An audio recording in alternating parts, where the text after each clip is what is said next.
നമസ്കാരം. 24ന്റെ വാർത്താ പ്രഭാതത്തിലേക്ക് എല്ലാ പ്രേക്ഷകർക്കും സ്വാഗതം. ഇന്ന് ജൂൺ 1-ാം തീയതിയാണ്, ഞായറാഴ്ച, ഇടവമാസം 18. നമ്മൾ പ്രതീക്ഷിക്കുന്ന പ്രധാനപ്പെട്ട വാർത്തകൾ വരാൻ പോകുന്നത് ഒന്ന് നിലമ്പൂരിൽ നിന്നാണ്, മറ്റൊന്ന് സംസ്ഥാനത്ത് മഴ കുറയും എന്നുള്ളതാണ്. ഇതടക്കമുള്ള വാർത്തകളിലേക്കാണ് ആദ്യം പോകുന്നത്.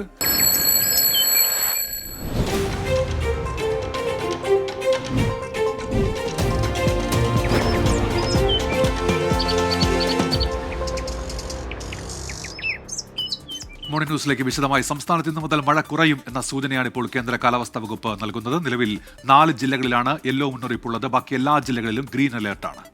ആലപ്പുഴ, എറണാകുളം, കണ്ണൂർ, കാസർഗോഡ് ജില്ലകളിലാണ് യെല്ലോ മുന്നറിയിപ്പുള്ളത്. കാലവർഷം ആരംഭിച്ച് 8 ദിവസങ്ങൾ പിന്നിടുമ്പോൾ ഏറ്റവും കൂടുതൽ മഴ ലഭിച്ചത് കണ്ണൂർ, കാസർഗോഡ് ജില്ലകളിലാണെന്നും കണക്കുകൾ പറയുന്നു.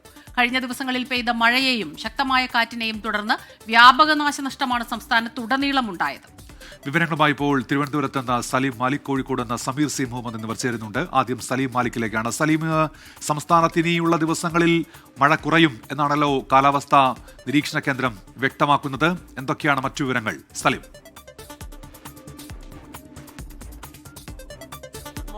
ഉന്മേഷ്, സംസ്ഥാനത്ത് അടുത്ത കുറച്ചു ദിവസങ്ങളിൽ മഴ കുറയും എന്നുള്ളത് തന്നെയാണ് കേന്ദ്ര കാലാവസ്ഥാ വകുപ്പിന്റെ നിലവിലുള്ള മുന്നറിയിപ്പ്. കാരണം കഴിഞ്ഞ ദിവസങ്ങളിലൊക്കെ തന്നെ അതിതീവ്ര മഴയും തീവ്ര മഴയ്ക്കുമുള്ള സാധ്യത കൽപ്പിച്ചിരുന്നു. അതിന് സമാനമായി തന്നെ സംസ്ഥാനത്തുടനീളം വ്യാപകമായ മഴ പെയ്തിരുന്നു. അത്തരത്തിലൊരു വ്യാപക മഴയ്ക്ക് സാധ്യതയില്ല എന്നുള്ളതാണ് നിലവിൽ കാലാവസ്ഥാ വകുപ്പ് നൽകുന്ന മുന്നറിയിപ്പ്.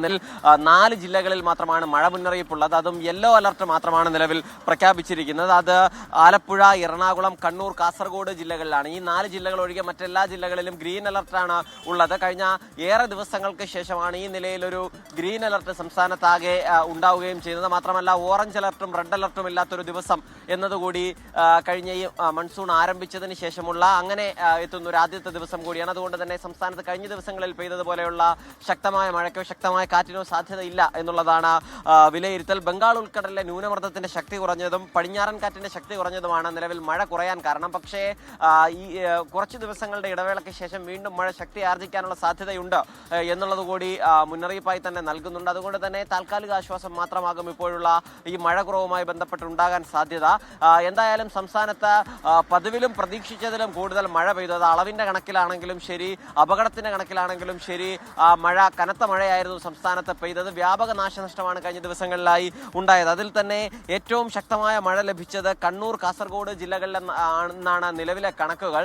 ഒപ്പം തന്നെ മഴക്കെടുതിയും അതിരൂക്ഷമായിരുന്നു. വളരെ ചെറിയ സമയം നീണ്ടു നിൽക്കുന്ന വലിയ മഴകൾ വലിയ നിലയിലുള്ള അപകടങ്ങൾ ഉണ്ടാക്കുകയും ചെയ്തു. മരണങ്ങൾ ഉൾപ്പെടെ വ്യാപകമായി റിപ്പോർട്ട് ചെയ്യുന്ന സാഹചര്യമുണ്ടായി. കാറ്റിലും മഴയിലുമായി തന്നെ സംസ്ഥാനത്ത് ഉടനീളം വ്യാപകമായ വൈദ്യുതി നാശമുണ്ടായതും വലിയ വാർത്തയായിരുന്നു. റെയിൽ ഗതാഗതം ഉൾപ്പെടെ സ്തംഭിക്കുന്ന ഒരു സാഹചര്യം ഉണ്ടായിരുന്നു. എന്തായാലും നിലവിൽ അടുത്ത കുറച്ചു ദിവസത്തേക്കെങ്കിലും ഒരു ശാന്തമായ അന്തരീക്ഷം ഉണ്ടാകും എന്നുള്ളതാണ് നിലവിൽ കാലാവസ്ഥാ നിരീക്ഷണ കേന്ദ്രം അറിയിക്കുന്നത്. ഉന്മേഷ്, സലീം മാലിക്കാണ് വിവരങ്ങളുമായി നമുക്കൊപ്പം ചേർന്നത്. കോഴിക്കോട്ടേക്കാണ് ഇനി പോകുന്നത്. സമീർ സി മുഹമ്മദ് കൂടി ചേരുന്നുണ്ട്. സമീർ, ഇപ്പോൾ സലീം നൽകിയ വിവരങ്ങൾ അനുസരിച്ചാണെങ്കിൽ പല ജില്ലകളിലും ഗ്രീൻ അലർട്ടാണുള്ളത്. കോഴിക്കോടും ഗ്രീൻ അലർട്ടാണ്. പക്ഷേ നമ്മൾ കണ്ടതാണ് കഴിഞ്ഞ കുറച്ച് ദിവസങ്ങളിൽ കുറച്ച് സമയം കൊണ്ട് പെയ്യുന്ന മഴ, അതിൻ്റെ ഒരു അളവ് കൂടുന്നത് കൊണ്ട് തന്നെ അതുപോലെ ശക്തമായ കാറ്റ്, ഇത് രണ്ടും വലിയ രീതിയിലുള്ള മഴക്കെടുതി ഉണ്ടാക്കിയിട്ടുണ്ട്. അവിടെ ഇപ്പോഴത്തെ ഒരു സാഹചര്യം, നിലവിലെ സാഹചര്യം എന്താണ്? കൂടുതൽ വിവരങ്ങൾ. Good morning Smitha. ഉന്മേഷ്, സ്മിത സൂചിപ്പിച്ചതുപോലെ തന്നെയാണ് ഗ്രീൻ അലർട്ട് ആണ് എങ്കിലും ശക്തമായ മഴ പലയിടങ്ങളിലും ലഭ്യമായിരുന്നു. മാത്രമല്ല, കഴിഞ്ഞ ദിവസങ്ങളിൽ റെഡ് അലർട്ടും ഓറഞ്ച് അലർട്ടും ഒക്കെയായി അതിതീവ്ര മഴയ്ക്കും അതുപോലെ തന്നെ ശക്തമായ മഴയ്ക്കുമൊക്കെയുള്ള മുന്നറിയിപ്പ് കോഴിക്കോട് ജില്ലയെ സംബന്ധിച്ച്, പ്രത്യേകിച്ച് മലബാറിലെ വടക്കൻ ജില്ലകളെ സംബന്ധിച്ചൊക്കെ തന്നെ ഉണ്ടായിരുന്നു. അതിൻ്റെ ഭാഗമായിക്കൊണ്ട് വലിയ നാശനഷ്ടങ്ങളും ഉണ്ടായിട്ടുണ്ട്. കോഴിക്കോട് ജില്ലയിൽ ഇന്ന് പുലർച്ചെ മുതൽ മഴയ്ക്ക് ശമനമുണ്ട്. എന്നിരുന്നാലും കിഴക്കൻ മലയോര മേഖലയിൽ ഇപ്പോഴും ഒറ്റപ്പെട്ട കനത്ത മഴ ലഭിക്കുന്നു. അതിൻ്റെ ഭാഗമായിക്കൊണ്ടുള്ള നാശനഷ്ടങ്ങളും ഉണ്ടായിട്ടുണ്ട്. കഴിഞ്ഞ ദിവസങ്ങളിൽ പെയ്ത മഴയിൽ 300ഓളം വീടുകളാണ് തകർന്നത്. അതിൽ തന്നെ 28 വീടുകൾ പൂർണ്ണമായും തകർന്നതാണ്. മറ്റുള്ള വീടുകൾ ഭാഗികമായി തകരുകയും ചെയ്തു. മാത്രമല്ല, ഈ മലയോര മേഖല, ആ ഭാഗത്ത് വലിയ ഉരുൾപൊട്ടൽ സാധ്യത നിലനിൽക്കുന്ന മേഖലയാണ്. പ്രത്യേകിച്ചും കഴിഞ്ഞ വർഷം തുടർച്ചയായ ഉരുൾപൊട്ടൽ ഉണ്ടാവുകയും ഒരാൾക്ക് ജീവൻ നഷ്ടമായി. 122 വീടുകൾ ഒഴുകിപ്പോയി. വലിയ രീതിയിലുള്ള നാശനഷ്ടങ്ങളുണ്ടായി. അത്തരം ഒരു മേഖലയാണ് വിലങ്ങാട്, മഞ്ഞച്ചിളി മേഖല. ആ ഭാഗത്ത് ഇപ്പോഴും വലിയ വലിയ രീതിയിലുള്ള ആശങ്കയിലാണ് പ്രദേശവാസികൾ കഴിയുന്നത്. അവിടെ ഇനിയും ഉരുൾപൊട്ടൽ സാധ്യതയുണ്ട് എന്നുള്ളത് കൊണ്ട് തന്നെ അവരെ വീട്ടിൽ ആ ഭാഗത്തുള്ളവരെയൊക്കെ തന്നെ മാറ്റി പാർപ്പിച്ചിരിക്കുകയാണ്. അവിടെ നിന്നുള്ള 82 പേരെയാണ് ദുരിതാശ്വാസ ക്യാമ്പിലേക്ക് മാറ്റിയിരിക്കുന്നത്. ഈ മഴയ്ക്ക് ഒരു ശമനം ഉണ്ടാവുകയാണ് എങ്കിൽ അവർക്ക് വീടുകളിലേക്ക് മടങ്ങാൻ കഴിയും. പക്ഷേ നിലവിൽ ആ ക്യാമ്പ് തുടരുന്നുണ്ട്. ഒരു ആശങ്കപ്പെടുത്തുന്ന സാഹചര്യം ഉണ്ട് എന്നുള്ളത് കൊണ്ട് തന്നെയാണ്. അത് വടകര താലൂക്കിലാണ് ആ ദുരിതാശ്വാസ ക്യാമ്പ് പ്രവർത്തിക്കുന്നത്. കോഴിക്കോട് താലൂക്കിലും 2 ദുരിതാശ്വാസ ക്യാമ്പുകൾ പ്രവർത്തിക്കുന്നുണ്ട്. അവിടെ 35 പേരെയും മാറ്റിപ്പാർപ്പിച്ചിട്ടുണ്ട്. നിലവിൽ 100ഓളം പേരെയാണ് കോഴിക്കോട് ജില്ലയിൽ 3 ദുരിതാശ്വാസ ക്യാമ്പുകളായി മാറ്റിപ്പാർപ്പിച്ചിരിക്കുന്നത്. ഒപ്പം തന്നെ എടുത്തു പറയുന്ന മറ്റു പ്രധാനപ്പെട്ട കാര്യമാണ് ചെറുപുഴ, അതുപോലെ തന്നെ ഇരുവഴിഞ്ഞിപ്പുഴ, ഒപ്പം ചാലിയാർ, ഈ 3 പുഴകളും കര കവിഞ്ഞ് ഒഴുകുന്ന ഒരു സാഹചര്യമാണ് ഉള്ളത്. അതുകൊണ്ട് തന്നെ ചാത്തമംഗലം, മാവൂർ പഞ്ചായത്തുകളൊക്കെ വലിയ രീതിയിലുള്ള വെള്ളക്കെട്ട് അനുഭവപ്പെടുന്നുണ്ട്. 15 കുടുംബങ്ങളാണ് ഇവിടെ നിന്ന് മാറി താമസിക്കുന്ന ഒരു സ്ഥിതിവിശേഷമുള്ളത്. അവർക്ക് അവരുടെ ബന്ധുവീടുകളിലേക്കാണ് മാറിയിരിക്കുന്നത്. വെള്ളം താഴുകയാണ് എങ്കിൽ അവർക്ക് മടങ്ങി വരാൻ കഴിയും. അത്തരമൊരു സാഹചര്യം നിലവിലില്ല. അതുകൊണ്ട് തന്നെ അവരുടെ ബന്ധുവീടുകളിൽ തുടരുന്ന ഒരു കാഴ്ച തന്നെയാണുള്ളത്. പ്രത്യേകിച്ചും മറ്റൊരു മേഖല എടുത്തു പറയേണ്ടത് കോഴിക്കോട് ജില്ലയെ സംബന്ധിച്ച് കടലാക്രമണത്തിനുള്ള ഒരു സാധ്യതയാണ്. തീരമേഖലയുമായി ബന്ധപ്പെട്ട ആശങ്കകളാണ്. ഇനി 9-ാം തീയതി മുതൽ ട്രോളിംഗ് ആരംഭിക്കുന്നു. അതിന് മുന്നോടിയായിക്കൊണ്ട് ഇത്തരത്തിലുള്ള ശക്തമായ കാറ്റും മഴയും അത് വലിയ ഭീതി പടർത്തുന്ന ഒരു സാഹചര്യം. അപ്പോൾ തന്നെ മത്സ്യബന്ധനത്തിന് നിരോധനം ഏർപ്പെടുത്തിയ ഒരു സാഹചര്യം, വറുതിയുടെ നാളുകൾ എന്ന് തന്നെ നമുക്ക് പറയേണ്ട ഒരു സാഹചര്യമാണുള്ളത്. അപ്പം ഈ മഴയ്ക്കും അതുപോലെ തന്നെ കാറ്റിനും ശമനമായെങ്കിൽ മാത്രമേ അവർക്ക് ഒരു സാധാരണ ജീവിതത്തിലേക്ക് മടങ്ങി വരാൻ കഴിയുന്ന ഒരു സാഹചര്യം ഉണ്ടാവുകയുള്ളൂ. നിലവിൽ നിരോധനം ഏർപ്പെടുത്തിയതിന്റെ പശ്ചാത്തലത്തിൽ വലിയൊരു ആശങ്കയിലാണ് മലയോര മേഖലയും ഒപ്പം തന്നെ തീരദേശ മേഖലയും. സമീർ സി മുഹമ്മദാണ് കോഴിക്കോട് നിന്ന് വിവരങ്ങൾ നൽകിയത്. കോട്ടയത്തേക്ക് കൂടി ടോബി ജോൺസണാണ് കോട്ടയത്ത് നിന്ന് ചേരുന്നത്. Toby, good morning. കഴിഞ്ഞ ദിവസം നമ്മൾ കണ്ടതാണ് കോട്ടയം കുമരകം പാതയിലൊക്കെ വെള്ളക്കെട്ടുണ്ടായിരുന്നു, ഗതാഗത തടസ്സമുണ്ടായിരുന്നു. നിലവിൽ അതൊക്കെ മാറിയിട്ടുണ്ടോ? എന്താണ് ജില്ലയിലെ അവസ്ഥ, ടോബി?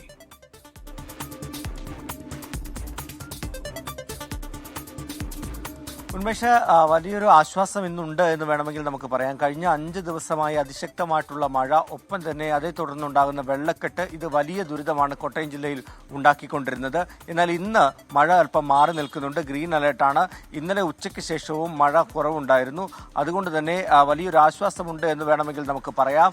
താഴ്ന്ന പ്രദേശങ്ങളിലെ വെള്ളക്കെട്ടാണ് പ്രധാനമായിട്ടും വലിയ ഒരു ബുദ്ധിമുട്ടായിട്ട് നിലനിൽക്കുന്നത്. അത് നമ്മൾ നേരത്തെ പറഞ്ഞ പോലെ ഇല്ലിക്കൽ, അതുപോലെ തന്നെ തിരുവാർപ്പ്, ചെങ്ങളം പോലെയുള്ള സ്ഥലങ്ങളിലാണ് ആ പ്രശ്നമുള്ളത്.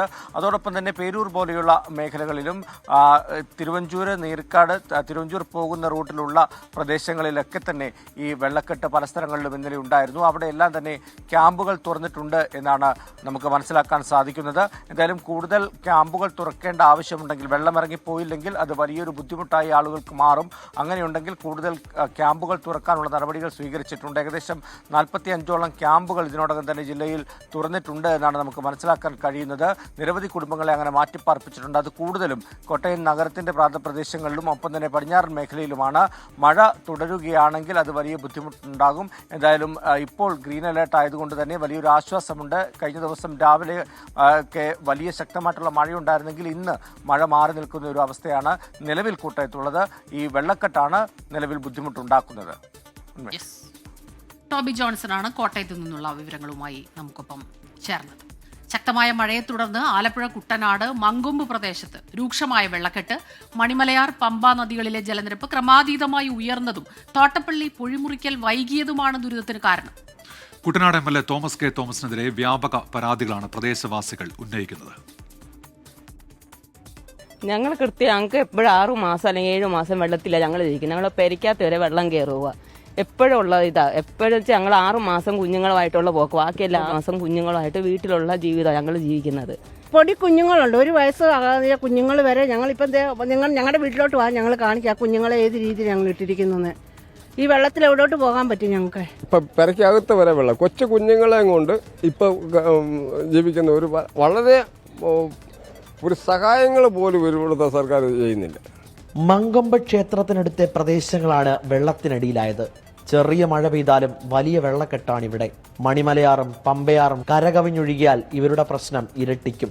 തോട്ടപ്പള്ളി പൊഴിമുറിക്കൽ വൈകിയതും പാടശേഖരത്തിലൂടെയുള്ള പുറംബണ്ട് നിർമ്മാണം നടക്കാത്തതുമാണ് പ്രതിസന്ധിക്ക് കാരണം. പുളിങ്കുന്ന് ഗ്രാമപഞ്ചായത്തിലെ 13, 14, 15 വാർഡുകളിലാണ് ദുരവസ്ഥ.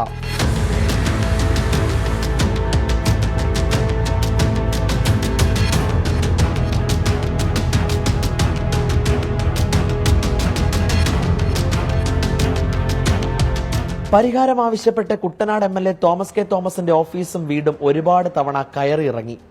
MLA തിരിഞ്ഞുപോലും നോക്കുന്നില്ലെന്ന് പ്രദേശവാസികൾ. ഒരു കുട്ടനാട് MLA ഉണ്ട്. ഈ പുള്ളി എവിടാണെന്ന് പോലും ജയിച്ചു പോയിട്ട് ഇന്ന് നാഴി വരെ ഈ കുട്ടനാട് കണ്ടിട്ടില്ല. ഇവിടെ കുട്ടനാട് എങ്ങനെ കഴിയുന്നെന്ന് പോലും ഈ പുള്ളി ഒന്നും അന്വേഷിക്കുന്നില്ല. ഈ പുള്ളി ഈ രാജിവെച്ചിട്ട് വേറെ ഏതെങ്കിലും പണിക്ക് പോകാൻ നോക്കണം. വെള്ളം കയറിയതിനാൽ പ്രാഥമിക ആവശ്യം പോലും നിറവേറ്റാൻ കഴിയാത്ത സാഹചര്യമാണ്. ആവശ്യ സാധനങ്ങൾ പോലും വാങ്ങാൻ കഴിയുന്നില്ല. വെള്ളത്താൽ ചുറ്റപ്പെട്ട് കിടക്കുന്നിടത്ത് കുടിവെള്ളം കിട്ടാക്കനി. കൃഷി കഴിഞ്ഞാൽ പിന്നെ ഞങ്ങൾ ഈ 2 വാർഡും ഒരു 5 മാസത്തോളം ഈ ലെവലിൽ തന്നെ. ഇപ്പോൾ ഈ വെള്ളം ഇറങ്ങിക്കഴിഞ്ഞാലും വീണ്ടും ഒരു മാസം അല്ലെങ്കിൽ ആകുന്നതിന് മുമ്പേ അടുത്ത വെള്ളം വന്നുകൊണ്ടിരിക്കും. വീടിനകത്ത് നല്ല ഒരു മുട്ടിന് താഴെ വെള്ളമാണ്. ഇതേ അവസ്ഥ തന്നെയാണ്. ഇതുപോലെ റോഡ് ചെയ്ത ഓരോ സ്ഥലങ്ങളാണ് അങ്ങോട്ടുള്ളത്. മങ്കമ്പിലോട്ട് പോകാൻ യാതൊരു മാർഗവുമില്ല. അതായത് അതിനു വേണ്ടിയിട്ട് ഫണ്ട് അനുവദിച്ച് ചെയ്തതാണെന്ന് പറഞ്ഞ് ചെയ്യുന്നത്. ഇതിൻ്റെ അവസ്ഥ ഇതാണ്. ഇത്രത്തോളം ഉണ്ട് ഇപ്പോഴും വെള്ളം. ഇതിൽ മേളിൽ എന്താ ചെയ്യാൻ പറ്റുന്നത്? ഇവിടെ ഒരു രക്ഷയില്ല, ജീവിക്കാൻ മാർഗമില്ല. ഇവിടെ വീടൊന്നും ഒരു വെക്കാൻ ആരും നിർവാഹമില്ല. ഇവിടെ പരാതികളേ ഉള്ളൂ, പക്ഷെ ഇതൊന്നും ഇവിടെ വില പോകുന്നില്ല. ഇതാണ് ഇവിടുത്തെ അവസ്ഥ. ഇതൊന്നും ആയില്ല, ഇനി കിടക്കാന്നുള്ളു. ഇനി ഇത്ര വെള്ളം കാരണം അത്രയ്ക്കായില്ല. കാലം മാറിയിട്ടും കുട്ടനാടിന്റെ സങ്കടത്തിന് ഇനിയും അറുതിയായില്ല. ഒരു മഴ പെയ്താൽ ഇതുപോലെ മുട്ടറ്റം വെള്ളമാകുന്ന സ്ഥിതിയാണ് കുട്ടനാട്ടിലുള്ളത് എന്ന് ഇവിടെയുള്ള MLAക്കും ജനപ്രതിനിധികൾക്കും അടക്കം എല്ലാവർക്കും വ്യക്തമായി അറിയാവുന്നതാണ്. പക്ഷേ ഇതുമായി ബന്ധപ്പെട്ട് കാര്യക്ഷമമായ ഇടപെടൽ ഉണ്ടായിട്ടില്ല എന്നാണ് ഇവിടെ നിന്നും വ്യക്തമാകുന്നത്. ബണ്ട് നിർമ്മാണത്തിലടക്കം ഒരിടപെടലും ഉണ്ടാകാത്ത MLA എന്തിനാണെന്നും ഇവർ ചോദിക്കുന്നു. കുട്ടനാട്ടിൽ നിന്നും ക്യാമറാമാൻ ഷിബിൻ ബഷീറിനൊപ്പം YS അഭിനന്ദ്, 24. വേനലവധിക്ക് ശേഷം സംസ്ഥാനത്തെ സ്കൂളുകൾ നാളെ തുറക്കുകയാണ്. Alappuzha Kalavoor government higher secondary സ്കൂളിലാണ് ഇത്തവണ സംസ്ഥാനതല പ്രവേശനോത്സവം. മുഖ്യമന്ത്രി പിണറായി വിജയൻ ഉദ്ഘാടനം നിർവഹിക്കും. വിവരങ്ങളുമായി സലിം മാലിക് ചേരുന്നുണ്ട്. Salim, good morning. സലിം, നേരത്തെ ഈ കഴിഞ്ഞ ദിവസങ്ങളിലൊക്കെ ഉള്ള മഴ, അത് മഴക്കെടുതി കാരണം നമുക്കറിയാം എല്ലാ കാലത്തും മഴയുണ്ടാകും സ്കൂൾ തുറക്കുന്ന ദിവസം. പക്ഷേ ഈ മഴക്കെടുതി കാരണം അല്ലെങ്കിൽ ശക്തമായ കാറ്റ് കാരണം ഈ സ്കൂൾ തുറക്കലിൻ്റെ ഒരു ഭംഗി അത് കെടുത്തിക്കളയുമോ അല്ലെങ്കിൽ നീട്ടിവെക്കേണ്ടി വരുമോ എന്നുള്ള ആശങ്കകളൊക്കെ ഉണ്ടായിരുന്നു. പക്ഷെ അതങ്ങനെയല്ല. നാളെ ജൂൺ 2 തിങ്കളാഴ്ച തന്നെ സ്കൂൾ തുറക്കുന്നു അല്ലേ?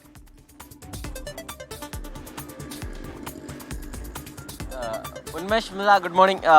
സംസ്ഥാനത്ത് സ്കൂളുകൾ വേനലവധിക്ക് ശേഷം കുട്ടികൾ വീണ്ടും സ്കൂളിലേക്ക് പോകുന്നു. അതിൽ സ്മിത സൂചിപ്പിച്ചതുപോലെ തന്നെ വലിയ ആശങ്ക ഈ കനത്ത മഴയുമായി ബന്ധപ്പെട്ടുണ്ടായിരുന്നു. പക്ഷേ മഴ അല്പം ശമിച്ചതും ഒപ്പം തന്നെ സംസ്ഥാനത്ത് ഇനി മറ്റൊരു പ്രതിസന്ധികളുമില്ല എന്നുള്ളതുമാണ് നിലവിൽ വിദ്യാഭ്യാസ വകുപ്പ് വ്യക്തമാക്കുന്നത്. അതുകൊണ്ട് തന്നെ നാളെ തന്നെ വീണ്ടും സ്കൂളിലേക്ക് കുട്ടികൾ എത്താൻ പോവുകയാണ്. മാത്രമല്ല അതിൻ്റെ സംസ്ഥാനതല ഉദ്ഘാടനം ആലപ്പുഴയിലെ കലവൂർ ഗവൺമെൻറ് HSSലാണ് നടക്കുന്നത്. മുഖ്യമന്ത്രി പിണറായി വിജയൻ ഈ സംസ്ഥാനതല ഉദ്ഘാടനം നിർവഹിക്കുകയും ചെയ്യും. എല്ലാ ഒരുക്കങ്ങളും പൂർത്തിയായിട്ടുണ്ട് എന്നുള്ളതാണ് വിദ്യാഭ്യാസ വകുപ്പ് അറിയിക്കുന്നത്.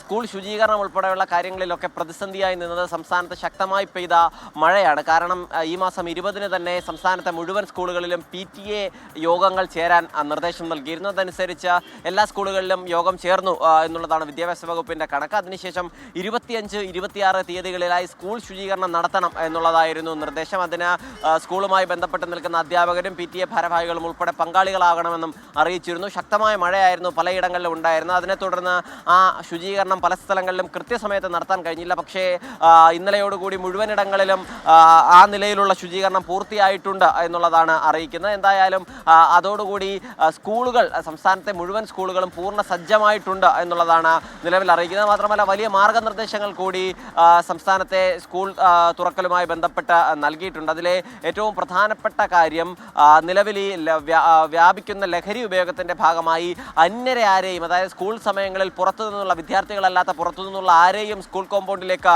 പ്രവേശിപ്പിക്കരുത് എന്നുള്ള നിർദ്ദേശം നൽകിയിട്ടുണ്ട്. മാത്രമല്ല സ്കൂൾ പരിസരത്ത് വെച്ച് ഈ കാര്യമായ പരിചയമില്ലാത്ത ആരെങ്കിലുമായി സ്കൂൾ കുട്ടികൾ ബന്ധപ്പെടുന്ന ഒരു സാഹചര്യം ഉണ്ടെങ്കിൽ അത് ഉടൻ തന്നെ ആരെന്ന് തിരക്കുകയും അതിൽ നടപടിയെടുക്കുകയും ചെയ്യണമെന്നൊരു നിർദ്ദേശം നൽകിയിട്ടുണ്ട്. ഒപ്പം തന്നെ കനത്ത നിർദ്ദേശം, ചില സ്കൂളുകളിൽ 1-ാം ക്ലാസ്സിനായി പ്രവേശന പരീക്ഷ നടത്താറുണ്ട്. അത്തരത്തിലുള്ള പരീക്ഷകൾ നടത്തുന്നത് കർശനമായി വിലക്കിക്കൊണ്ടുകൂടിയാണ് വിദ്യാഭ്യാസ വകുപ്പ് ഉത്തരവിട്ടിരിക്കുന്നത്. ഉന്മേഷ്, സലിം മാലിക്കാണ് വിവരങ്ങൾ നൽകിയത്. നമ്മൾ സ്കൂൾ തുറക്കുന്ന കാര്യം സംസാരിക്കുമ്പോൾ തന്നെ ഒരു രാഷ്ട്രീയ വാർത്ത വരുന്നുണ്ട്. നിലമ്പൂരിൽ നിന്ന് PV അൻവറിനെ ഇന്നലെ രാഹുൽ മാങ്കൂട്ടത്തിൽ വീട്ടിലെത്തി സന്ദർശിച്ചിരുന്നു എന്നൊരു വാർത്ത ഇപ്പോൾ വരുന്നുണ്ട്. അല്പസമയത്തിനകം അതിന്റെ വിശദാംശങ്ങളിലേക്ക് വരാം. കാലവർഷം ശക്തി പ്രാപിക്കുന്ന സാഹചര്യത്തിലും വിദ്യാർത്ഥികളെ സ്കൂളിലെത്തിക്കാൻ സംസ്ഥാനം സജ്ജമെന്ന് വിദ്യാഭ്യാസ മന്ത്രി V ശിവൻകുട്ടി. സ്കൂൾ കെട്ടിടങ്ങൾക്ക് ഫിറ്റ്നസ് സർട്ടിഫിക്കറ്റുകൾ ഉൾപ്പെടെ നിർബന്ധമാക്കി. 2016 ശേഷം 5000 കോടിയുടെ നിർമ്മാണ പ്രവർത്തനങ്ങൾ നടന്നുവെന്നാണ് മന്ത്രി വ്യക്തമാക്കിയത്.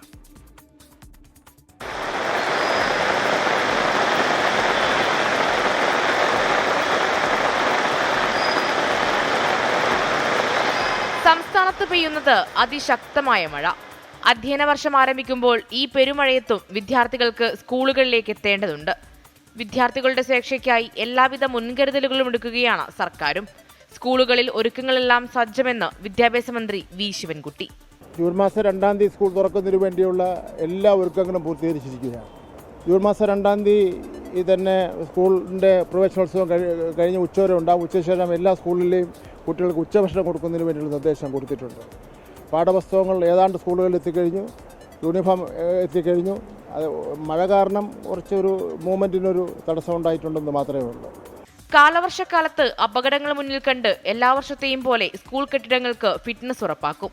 സ്കൂൾ ബസ്സുകൾക്കും ഫിറ്റ്നസ് നിർബന്ധം. സ്കൂൾ ബസ് ഡ്രൈവർമാരുടെ ഫിറ്റ്നസ് സർട്ടിഫിക്കറ്റ്, മെഡിക്കൽ വെരിഫിക്കേഷൻ എന്നിവയും ഉറപ്പാക്കും. അതല്ല, സ്കൂൾ ബസ്സിൽ പിന്നെ ഫിറ്റ്നസ് സർട്ടിഫിക്കറ്റ്, സ്കൂളിൻ്റെ ഫിറ്റ്നസ് വേണം, ഡ്രൈവർമാരുടെ മെഡിക്കൽ പോലീസ് വെരിഫിക്കേഷൻ സർട്ടിഫിക്കറ്റ് വേണം.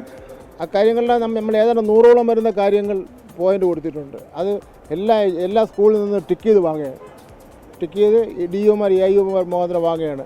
ഇതിൻ്റെ കാര്യങ്ങൾ ചെയ്തോ ചെയ്തില്ലെന്ന് സംബന്ധിച്ചോളം ചില കുറവുകളൊക്കെ ചിലപ്പോൾ ഗ്രാമപ്രദേശത്തൊക്കെ ഉണ്ടായെന്ന് വരും. ഏത് സാഹചര്യത്തിലും ജൂൺ മാസം 2-ാം തീയതി പോലും സ്കൂൾ തുറന്ന് പ്രവർത്തിക്കാൻ കഴിയുന്ന ഉത്തരവാദിത്തങ്ങൾ ഗവൺമെൻറ് നിറവേറ്റിയിരിക്കുന്നു. ജൂൺ 2-ന് സ്കൂൾ തുറക്കുമ്പോൾ 44 ലക്ഷത്തിലധികം വിദ്യാർത്ഥികളെയാണ് പുതുതായി പ്രതീക്ഷിക്കുന്നത്. 1 ലക്ഷത്തിലധികം അധ്യാപകരുമുണ്ടാകും.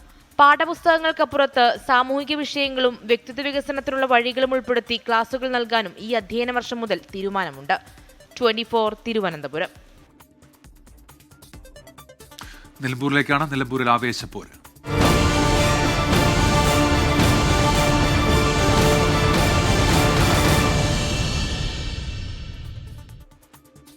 നിലമ്പൂരിൽ മത്സരച്ചൂട് മുറുകുന്നു. LDF സ്ഥാനാർത്ഥി M സ്വരാജിന്റെ പ്രചാരണത്തിനായി മുഖ്യമന്ത്രി പിണറായി വിജയൻ ഇന്ന് നിലമ്പൂരിലെത്തും.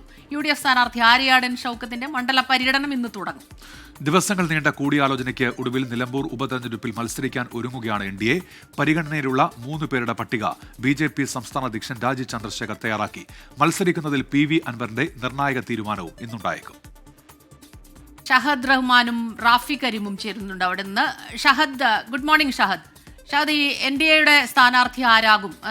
അവിടെ തെരഞ്ഞെടുപ്പിൽ മത്സരിക്കണോ? ഈ കാര്യത്തിലൊക്കെ തന്നെ വേണം വേണ്ട എന്നുള്ള രീതിയിലാണ് പോയിക്കൊണ്ടിരുന്നത്. പക്ഷേ ഇപ്പോൾ ഏറെക്കുറെ സ്ഥാനാർത്ഥി നിർണയത്തിലേക്ക് എത്തിയിരിക്കുന്നു. അത് BDJ സ്ഥാനാർത്ഥിയാണ് അവിടെ ഉണ്ടാവുക. അപ്പോൾ ഇന്ന് പ്രഖ്യാപനം ഉണ്ടാകുമോ? ആരെല്ലാമാണ് ഈ സൂചനയുള്ളത്? ആരെല്ലാമാണ് ഈ ലിസ്റ്റിൽ വന്നിട്ടുള്ളത്?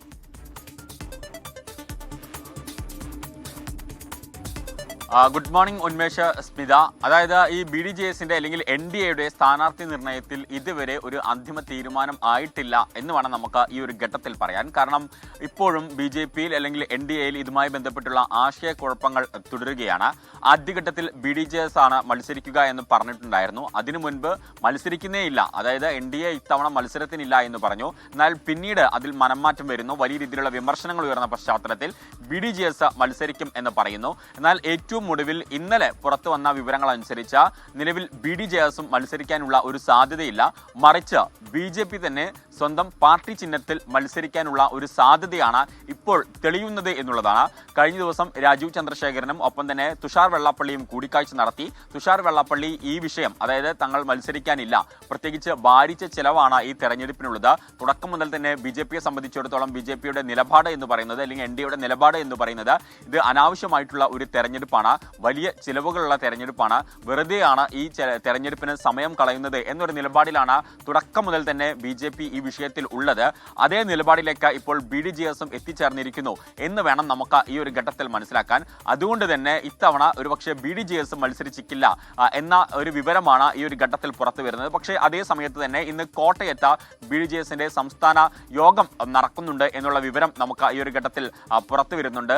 ആ യോഗത്തിൽ ഇതുമായി ബന്ധപ്പെട്ടുള്ള ഒരു അന്തിമ അന്തിമ തീരുമാനം കൈക്കൊള്ളും എന്ന വിവരമാണ് നമുക്ക് ലഭ്യമാകുന്നത്. കാരണം BJP നേതൃത്വം വീണ്ടും BDJS നേതൃത്വവുമായി സംസാരിച്ചിട്ടുണ്ട്. കാരണം സ്ഥാനാർത്ഥി നിർണയത്തിൽ നിങ്ങൾ തന്നെ സ്ഥാനാർത്ഥിയാകൂ എന്നൊരു കാര്യം വീണ്ടും മുന്നോട്ട് വെച്ചിട്ടുണ്ട്. ഇതുമായി ബന്ധപ്പെട്ട ചർച്ചകൾ തുടരുകയാണ്. എന്നാൽ അതേ സമയത്ത് തന്നെ BJPയെ സംബന്ധിച്ചിടത്തോളം BJP പ്രവർത്തകർ പ്രധാനമായിട്ടും പറയുന്നത് BJP ചിഹ്നത്തിൽ തന്നെ ഒരു സ്ഥാനാർത്ഥി വേണം എന്നുള്ളതാണ്.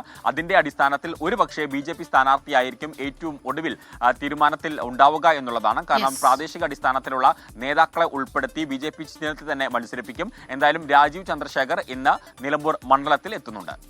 ഷഹദ് റഹ്മാനാണ് വിവരങ്ങൾ നൽകിയത്. ഇപ്പോൾ വരുന്ന മറ്റൊരു വാർത്ത, PV അൻവറിനെ അനുനയിപ്പിക്കാൻ നീക്കം നടക്കുന്നു എന്നുള്ളതാണ്. രാഹുൽ മാങ്കൂട്ടത്തിൽ MLA ഇന്നലെ രാത്രി PV അൻവറിന്റെ വീട്ടിലെത്തി കൂടിക്കാഴ്ച നടത്തി. UDF-ലേക്ക് ഇല്ലെന്ന് PV അൻവർ പ്രഖ്യാപിച്ചതിനു പിന്നാലെയാണ് കൂടിക്കാഴ്ച. വളരെ നിർണായകമായ ഒരു നീക്കമാണ് ഇന്നലെ രാത്രി നടന്നിട്ടുള്ളത്. വിപിൻ C. വിജയനാണ് വിവരങ്ങളുമായി ചേരുന്നത്. Vipin, good morning. വിപിൻ, ഇങ്ങനെ അൻവർ ഓരോ നിമിഷവും രാവിലെ പറയുന്നു ഞാൻ മത്സരിക്കും, വൈകിട്ട് പറയുന്നു മത്സരിക്കുന്നില്ല, ഒടുവിൽ മത്സരിക്കുന്നില്ല എന്നതിലേക്ക് എത്തിച്ചേർന്നതാണ്. പക്ഷെ ഇന്നലെ വീണ്ടും മത്സരിക്കാനുള്ള സാധ്യതകളായിരുന്നു. പക്ഷെ രാത്രിയുള്ള ഈ കൂടിക്കാഴ്ച അത് തീർച്ചയായിട്ടും വളരെ നിർണായകമായ ഒരു കൂടിക്കാഴ്ചയാണ്. അതിനെക്കുറിച്ച് കൂടുതൽ വിവരങ്ങളുണ്ടോ? എന്താണ് അവിടെ നടന്നത്?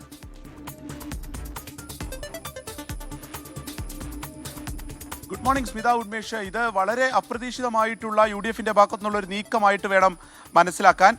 കാരണം UDF-ലേക്ക് ഇല്ല എന്ന് ഇന്നലെ PV അൻവർ പ്രഖ്യാപിക്കുന്നു. അദ്ദേഹം മത്സര രംഗത്തേക്ക് ഉണ്ടാവാനുള്ള സാധ്യത തള്ളിക്കളയാതിരിക്കുകയും ചെയ്യുന്നു. UDF ആണെങ്കിൽ അദ്ദേഹം തീരുമാനിക്കട്ടെ, UDF നിർത്തിയിരിക്കുന്ന സ്ഥാനാർത്ഥിയെ അനുകൂലിക്കട്ടെ എന്നുള്ള ഒരു തീരുമാനം എടുത്തു നിൽക്കുന്ന ഒരു ഘട്ടത്തിലാണ് ഇപ്പോൾ രാഹുൽ മാങ്കൂട്ടത്തിൽ PV അൻവറിന്റെ ഒതായിലുള്ള വീട്ടിലേക്ക് എത്തിയിരിക്കുന്നത്. ഇന്നലെ രാത്രി 11:45 ഈ കൂടിക്കാഴ്ച നടന്നിരിക്കുന്നത്. അത് ഒരു അനുനയിപ്പിക്കാനുള്ള ഒരു ശ്രമമാണ് നടത്തിയിരിക്കുന്നത്. അദ്ദേഹത്തോട് സംസാരിക്കുക, ഈ തിരഞ്ഞെടുപ്പിൽ മത്സരിക്കുന്നതിൽ നിന്ന് അത് ഒഴിവാക്കാനുള്ള ശ്രമം നടത്തുക എന്നുള്ളതായിരുന്നു പ്രധാനമായും ഉണ്ടായത് എന്നുള്ളത് മനസ്സിലാക്കുന്നു. പക്ഷേ ഇതിനോട് എങ്ങനെയാണ് പ്രതികരിച്ചത്, PV അൻവറിന്റെ എന്തായിരിക്കും പ്രതികരണം എന്നുള്ളതൊക്കെ ഇന്ന് വരാനിരിക്കുകയാണ്. എന്തായാലും UDF-ന്റെ ഭാഗത്ത് നിന്ന് ഈ ഒരു അനുനയ ശ്രമങ്ങൾ ഉപേക്ഷിച്ചിട്ടില്ല എന്ന് തെളിയിക്കുന്നതായി രാഹുൽ മാങ്കൂട്ടത്തിൽ തന്നെ നേരിട്ട് PV അൻവറിനെ കാണാൻ എത്തിയത്. കാരണം ആദ്യഘട്ടത്തിൽ VD സതീശനൊക്കെ കൃത്യമായിട്ടുള്ള നിലപാടെടുത്തിരുന്നു, ഈ സ്ഥാനാർത്ഥിയെ പിന്തുണയ്ക്കുക, അതിനുശേഷം അസോസിയേറ്റ് മെമ്പറാക്കുക എന്നുള്ളത്. കാരണം സ്ഥാനാർത്ഥിയെ തീരുമാനിച്ച നിമിഷങ്ങൾക്കുള്ളിൽ തന്നെ PV അൻവർ പറഞ്ഞത് കുറച്ച് കടന്നുപോയി. അതുകൊണ്ട് തന്നെ അതിന് ഒരു തിരുത്തലുണ്ടായാൽ മാത്രം UDF-ന്റെ പ്രവേശനത്തെക്കുറിച്ചിട്ടുള്ള ഒരു സഹകരണം എന്നുള്ള കടുത്ത നിലപാടാണ് എടുത്തത്.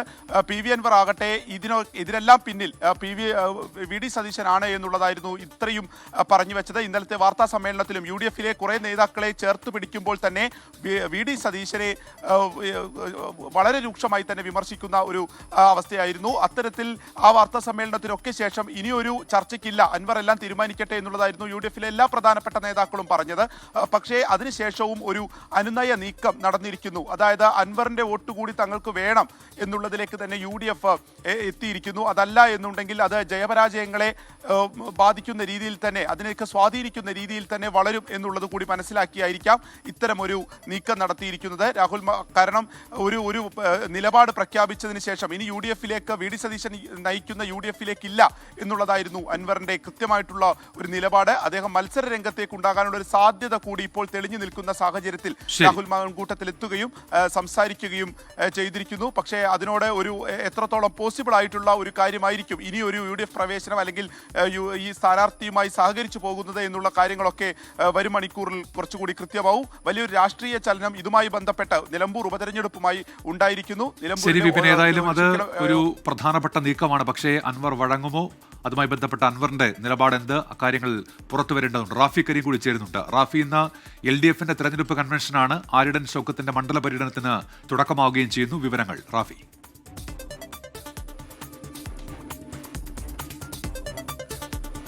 LDF-ഉം UDF-ഉം നിലമ്പൂരിൽ ഇന്നു മുതൽ സജീവമായ പ്രചരണത്തിലേക്ക് കടക്കുകയാണ്. LDF-ന്റെ തെരഞ്ഞെടുപ്പ് കൺവെൻഷനുകൾ ഇന്ന് ആരംഭിക്കും. മുഖ്യമന്ത്രി പിണറായി വിജയനാണ് ഇന്ന് തെരഞ്ഞെടുപ്പ് കൺവെൻഷൻ നിലമ്പൂരിൽ ഉദ്ഘാടനം ചെയ്യുക. ഒപ്പം തന്നെ LDF സ്ഥാനാർത്ഥി M സ്വരാജിന്റെ മണ്ഡല പര്യടനവും ഇന്ന് ആരംഭിക്കും. എടക്കരയിൽ നിന്നാണ് ഇന്നത്തെ മണ്ഡല പര്യടനം ആരംഭിക്കുക. 3 മണിയോടുകൂടി ഈ മണ്ഡല പര്യടനം നിലമ്പൂർ മുനിസിപ്പാലിറ്റിയിലാണ് സമാപിക്കുന്നത്. ഒപ്പം തന്നെ UDF സ്ഥാനാർത്ഥി ആര്യാടൻ ഷൗക്കത്തിന്റെ മണ്ഡല പര്യടനവും ഇന്ന് ആരംഭിക്കും. ആര്യാടൻ ഷൗക്കത്തിന്റെ UDFിന്റെ മണ്ഡല പര്യടനം ചന്തക്കുന്നിൽ നിന്ന് ആരംഭിക്കുന്ന രീതിയിലാണ് ഇന്ന് ക്രമീകരിച്ചിരിക്കുന്നത്. ഇന്നലെ ആര്യാടൻ ഷൗക്കത്ത് നാമനിർദ്ദേശ പത്രിക സമർപ്പിച്ചതോടുകൂടി സജീവമായ പ്രചരണത്തിലേക്ക് കടക്കാനാണ്, സജീവമായ പരസ്യ പ്രചരണത്തിലേക്ക് കടക്കാനാണ് UDFിന്റെ തീരുമാനം. അത്തരത്തിൽ മണ്ഡല പര്യടനവും ഒപ്പം തന്നെ വീടുകൾ കേന്ദ്രീകരിച്ചുള്ള പ്രചരണവും എല്ലാം തന്നെ ഇനി മുന്നോട്ട് കൊണ്ടുപോകും UDF. തിങ്കളാഴ്ചയാണ് LDF സ്ഥാനാർത്ഥി M സ്വരാജ് പത്രിക സമർപ്പിക്കുക. തുടർന്ന് LDFിന്റെയും പരസ്യ പ്രചരണത്തിന് പൂർണ്ണ തോതിലുള്ള വേഗം വരും എന്നുള്ളതാണ് മനസ്സിലാക്കാൻ കഴിയുന്നത്. എന്തായാലും നിലമ്പൂർ പൂർണ്ണമായും തെരഞ്ഞെടുപ്പ് ചൂടിലേക്ക് ഉണർന്നു കഴിഞ്ഞു. രണ്ട് മുന്നണികൾക്കും സ്ഥാനാർത്ഥി പ്രഖ്യാപനം കഴിഞ്ഞതോടുകൂടി, രണ്ട് മുന്നണികളുടെയും സ്ഥാനാർത്ഥികൾ മണ്ഡലത്തിലെത്തിയതോടുകൂടി സംസ്ഥാനത്തെ പ്രമുഖരായ നേതാക്കളെല്ലാം മണ്ഡലത്തിൽ ക്യാമ്പ് ചെയ്യുകയാണ് ഇടത് വലത് മുന്നണികളുടെ പ്രചരണത്തിന് വേണ്ടി. എന്തായാലും ഇനി BDJSന്റെ സ്ഥാനാർത്ഥിയെ, BJPയുടെ സ്ഥാനാർത്ഥിയെയാണ് അറിയാനുള്ളത്. ഒപ്പം തന്നെ അൻവർ കൂടി മത്സര രംഗത്തേക്ക് കടന്നു വന്നാൽ കേരളം കണ്ടതിൽ വെച്ച ഏറ്റവും നല്ല ഉപതെരഞ്ഞെടുപ്പ് വാശിയുള്ള പോരാട്ടം നിലമ്പൂരിൽ നടക്കും. IPL ഫൈനൽ ചിത്രം ഇന്ന് തെളിയും. രണ്ടാം ക്വാളിഫയറിൽ പഞ്ചാബ് കിങ്സ് മുംബൈ ഇന്ത്യൻസിനെ നേരിടും. രാത്രി 7:30 അഹമ്മദാബാദിലാണ് മത്സരം. അനിൽ വാസ്തവ് തയ്യാറാക്കിയ എക്സ്പ്ലെയിനറിലേക്കാണ് ഇനി.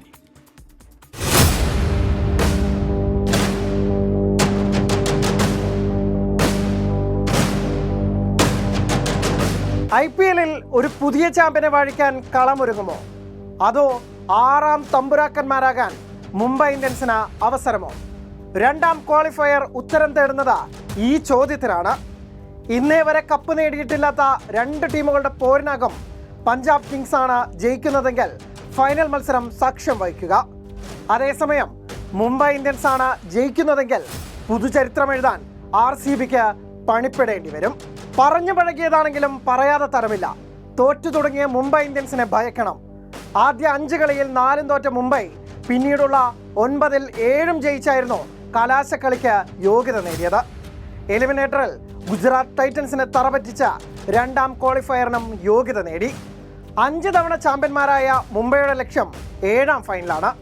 673 റൺസുമായി ഓറഞ്ച് ക്യാപ്പിനായുള്ള പോരാട്ടത്തിൽ 2ാം സ്ഥാനത്തുള്ള സൂര്യകുമാർ യാദവാണ് മുംബൈയുടെ കിടിലൻ ബാറ്റിംഗ് നിരയിലെ പ്രധാന ശക്തി. എലിമിനേറ്ററിലെ വെടിക്കെട്ട് അർദ്ധ സെഞ്ചുറി പ്രകടനം രോഹിത് ശർമ്മ ആവർത്തിക്കുമെന്ന് ഹിറ്റ്മാൻ ആരാധകരും പ്രതീക്ഷിക്കുന്നു. പിടിച്ചതിനേക്കാൾ വലുതാണ് അളയിലുണ്ടായിരുന്നതെന്ന് പറയുന്നത് പോലെയാണ് ജോണി ബേസ്റ്റോയുടെ കാര്യം. റിക്കൾട്ടന് പകരക്കാരനായി എത്തിയ ജോണി ബേസ്റ്റോ മുംബൈക്ക് നൽകിയത് ഇതുവരെയില്ലാത്ത സീസണിലെ ഏറ്റവും മികച്ച തുടക്കം. തിലക് വർമ്മ, ഹാർദിക് പാണ്ഡ്യ, നമാൻദീർ തുടങ്ങി 5 പവർ ഹിറ്റർമാർ പിന്നാലെ വരും. ബൗളിംഗിലേക്ക് വന്നാൽ ജസ്പ്രീത് ബുംറയുടെ 24 പന്തുകളെ പ്രതിരോധിക്കുകയാണ് ഏതൊരു ടീമിനും കടുപ്പമുള്ള കാര്യം. 21 വിക്കറ്റുമായി പർപ്പിൾ ക്യാപ്പ് റേസിൽ 4ാമതുള്ള ട്രെന്റ് ബോൾട്ടും കറക്കി വീഴ്ത്തുന്ന മിച്ചൽ സണ്ണറും പതിവ് താളം വീണ്ടെടുത്താൽ പഞ്ചാബിന്റെ പവർ ഹിറ്റർമാർ കുഴങ്ങും. 1ാം ക്വാളിഫയറിൽ ദയനീയമായി തോറ്റെങ്കിലും പഞ്ചാബ് കിങ്സിനെ എഴുതി തള്ളാനാകില്ല. മുറിവേറ്റ ശ്രേയസ് അയ്യരും സംഘവും ഇനിയൊരു അവസരമില്ലെന്ന് അറിഞ്ഞു തന്നെയാണ് കളത്തിലെത്തുക. Prabh Simran Singh, Priyansh Arya, Josh Inglis, Shreyas Iyer, Nehal Wadhera, Shashank Singh, Marcus Stoinis, Azmatullah Omarzai. പഞ്ചാബിന്റെ പവർഫുൾ ബാറ്റിംഗ് നിര ഇങ്ങനെ നീളും. മാർക്കോ യാൻസന്റെ അഭാവമുണ്ടെങ്കിലും അർഷ്ദീപ് സിംഗ്, യുസ്വേന്ദ്ര ചഹൽ എന്നിവർ നേതൃത്വം നൽകുന്ന ബൗളിംഗ് നിര മുംബൈയെ പിടിച്ചുകെട്ടാൻ കെൽപ്പുള്ളവരാണെന്ന് ലീഗ് റൗണ്ടിൽ നമ്മൾ കണ്ടതാണ്. നേർക്കുനേർ കണക്കുകളിൽ മുംബൈ ഇന്ത്യൻസിനാണ് നേരിയ മുൻതൂക്കം. 33 മത്സരങ്ങളിൽ 17 ജയം. ഈ സീസണിലേതുൾപ്പെടെ 16 മത്സരങ്ങളിൽ പഞ്ചാബ് കിങ്സ് ജയിച്ചു. എന്തായാലും അഹമ്മദാബാദ് സ്റ്റേഡിയത്തിൽ ഒരു ഉശിരൻ പോരാട്ടം തന്നെ നമുക്ക് പ്രതീക്ഷിക്കാം. ഇനി മറ്റു ചില കായിക വാർത്തകൾ കൂടി നോക്കാം.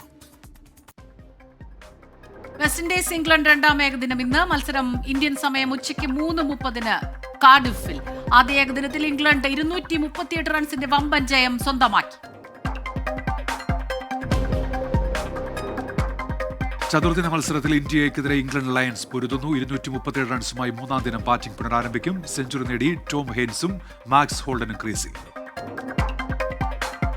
ലോക ടെസ്റ്റ് ചാമ്പ്യൻഷിപ്പ് ഫൈനലിന് മുന്നോടിയായി സിംബാബ്വേക്കെതിരെ സന്നാഹ മത്സരം കളിക്കാൻ ദക്ഷിണാഫ്രിക്ക. മത്സരം ജൂൺ 3-ന്. ജൂൺ 11-ന് ഓവലിലാണ് ഓസ്ട്രേലിയക്കെതിരായ ലോക test championship final. German super താരം ഫ്ലോറിയൻ വീറ്റ്സിനെ ടീമിലെത്തിക്കാൻ ലിവർപൂളിന്റെ നീക്കം. പ്രാഥമിക ചർച്ചകൾ തുടങ്ങിയതായി വിവരം. ലെവർക്യൂസൻ താരത്തിനായി മാഞ്ചസ്റ്റർ സിറ്റിയും ബയൺ മ്യൂണിക്കും രംഗത്ത്. റയലുമായുള്ള കരാർ നീട്ടാനൊരുങ്ങി റോഡ്രിഗോ. സ്പാനിഷ് ക്ലബിൽ തുടരാനുള്ള സന്നദ്ധത താരം ടീം മാനേജ്മെന്റിനെ അറിയിച്ചെന്ന് റിപ്പോർട്ട്.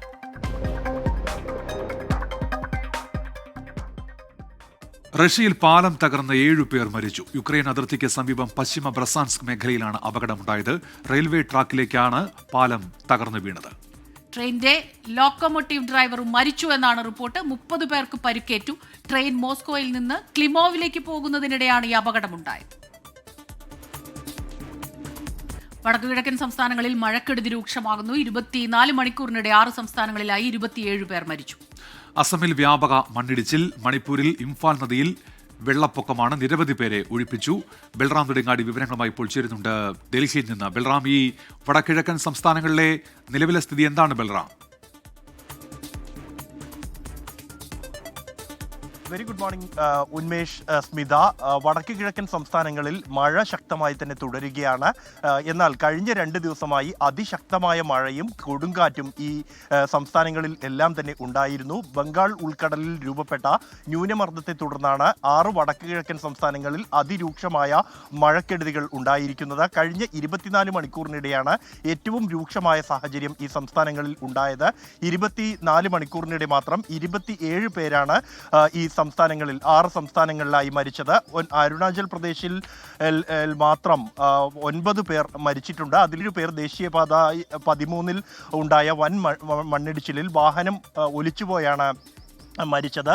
മറ്റ് 2 പേർ മതിലിടിഞ്ഞു വീണാണ് മരിച്ചത്. സമാനമായി തന്നെ അസമിലും വ്യാപകമായ മണ്ണിടിച്ചിൽ ഉണ്ടായിട്ടുണ്ട്. ദേശീയപാതകൾ തടസ്സപ്പെടുന്ന സാഹചര്യം ഉണ്ടായിരിക്കുന്നു. വെള്ളം കയറിയും ദേശീയപാത തടസ്സപ്പെടുന്ന സാഹചര്യം അസമിൽ ഉണ്ടായിട്ടുണ്ട്.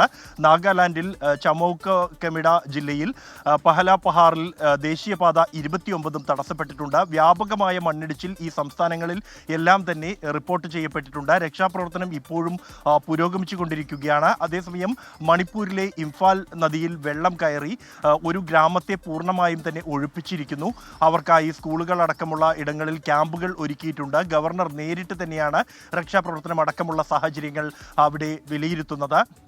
അതേസമയം ഇന്ന് രാവിലെ മുതൽ മഴ നേരിയ തോതിൽ കുറഞ്ഞിട്ടുണ്ട് എന്നാണ് കേന്ദ്ര കാലാവസ്ഥാ നിരീക്ഷണ കേന്ദ്രത്തിൻ്റെ റിപ്പോർട്ട്.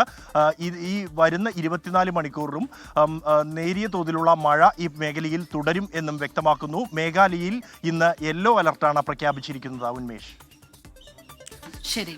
ബൽറാം നെടുങ്ങാടിയാണ് വിവരങ്ങളുമായി ഡൽഹിയിൽ നിന്ന് ചേർന്നത്. ഇനി ചില ദേശീയ വാർത്തകൾ ഒറ്റനോട്ടത്തിൽ. പാകിസ്ഥാനുമായി ബന്ധപ്പെട്ട ചാരവൃത്തി കേസിൽ 8 സംസ്ഥാനങ്ങളിലായി 15ഇടങ്ങളിൽ NIA റെയ്ഡ്. ഇലക്ട്രോണിക് ഉപകരണങ്ങളും സാമ്പത്തിക രേഖകളും പിടിച്ചെടുത്തു. പരിശോധന പാകിസ്ഥാൻ രഹസ്യാന്വേഷണ ഏജൻസികളുമായി ബന്ധമുള്ളതായി സംശയിക്കുന്നവരുടെ വീടുകൾ. പശ്ചിമ ബംഗാളിൽ അരിക്കൊല. സൗത്ത് 24 പർഗാനാസ് ജില്ലയിൽ സഹോദരന്റെ ഭാര്യയെ കഴുത്തറുത്ത് കൊലപ്പെടുത്തിയ യുവാവ്. കൊലപാതകം കുടുംബ വഴക്കിനെ തുടർന്ന്. ഉത്തർപ്രദേശിലെ ഗസിയാബാദിൽ ഹോട്ടലിലെ അറ്റകുറ്റപ്പണികൾക്കിടെ AC കംപ്രസർ പൊട്ടിത്തെറിച്ച അപകടം. ടെക്നീഷ്യന് ദാരുണാന്ത്യം. ഒരാൾക്ക് ഗുരുതര പരുക്ക്. സംഭവത്തിൽ അന്വേഷണം തുടങ്ങി. അരുണാചൽ പ്രദേശിൽ കനത്ത മഴയെ തുടർന്നുണ്ടായ മണ്ണിടിച്ചിലിൽ അപകടം. കാർ കൊക്കയിലേക്ക് മറിഞ്ഞ് 7 പേർക്ക് ദാരുണാന്ത്യം. മരിച്ചവരിൽ 2 സ്ത്രീകളും കുട്ടികളും. ഉത്തർപ്രദേശ് പോലീസ് മേധാവിയായി രാജീവ് കൃഷ്ണ IPSനെ നിയമിച്ചു. 1991 ബാച്ച് IPS ഉദ്യോഗസ്ഥനാണ്. ഇന്നലെ വിരമിച്ച പ്രശാന്ത് കുമാറിന്റെ പിൻഗാമിയായി ചുമതലയേറ്റെടുത്തു. കാറ്റും മഴയും മേൽക്കൂര തകർത്ത വീട്ടിൽ മഴയും വെയിലുമേറ്റ് ജീവിതം തള്ളി നീക്കുകയാണ് കൊട്ടാരക്കര ഇളമാട് പഞ്ചായത്തിലെ തേവന്നൂർ റോഡ് വിളവീട്ടിൽ ചിന്നമ്മയും കുടുംബവും. അന്തിയുറങ്ങാൻ അഭയം തേടി അധികൃതരെ സമീപിച്ചിട്ടും നടപടി ഇല്ല എന്നാണ് ഇവരുടെ പരാതി. ഇക്കഴിഞ്ഞ 22-ന് പെയ്ത ശക്തമായ മഴയിലാണ് ഉച്ചയ്ക്ക് 12 മണിയോടെ ചിന്നമ്മയുടെ വീട് തകർന്നത്. മേൽക്കൂര പൂർണ്ണമായും നിലം പതിച്ചു.